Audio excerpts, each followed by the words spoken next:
আসসালামু আলাইকুম সবাইকে। আজকে সাদামাটা রান্নায় নিয়ে চলে এলাম রুই মাছের দো পেঁয়াজা।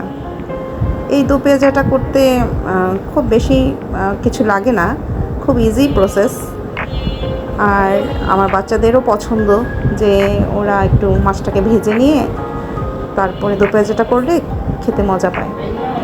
তো এই দো পেঁয়াজা করার জন্য মাছটাকে ভালো মতো ধুয়ে আমি লবণ দিয়ে ধুয়ে নিয়েছি প্রথমেই, এবং হলুদ মরিচ গুঁড়ো দিয়ে লবণ দিয়ে হাফ অ্যান আওয়ার মাখিয়ে রেখেছিলাম।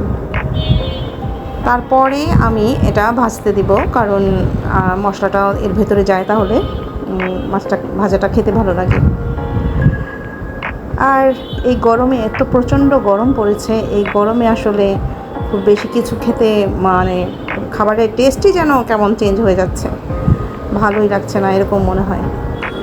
তো তারপরে একটু মাছ খেতে তো হবেই। তো আমি দো পেঁয়াজাটা করার জন্য পেঁয়াজ বসিয়ে দিয়েছি অলরেডি।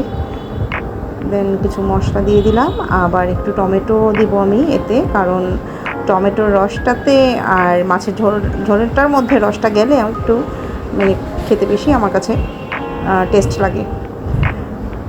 তো এখন মাছগুলো তো ভেজে রেখেছি, সেই ভাজা মাছগুলো দিয়ে দিচ্ছি।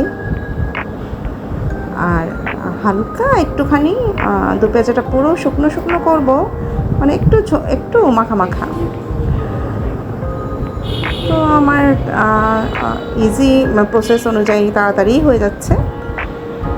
আর অ্যাট লাস্ট আমি এতে জিরা গুঁড়ো দিয়ে দিব, লবণটা দেখে নিয়েছি, এবং কাঁচা মরিচের যে একটা ফ্লেভার লাস্টে দিলে আসে, এটা আমার খুবই ভালো লাগে।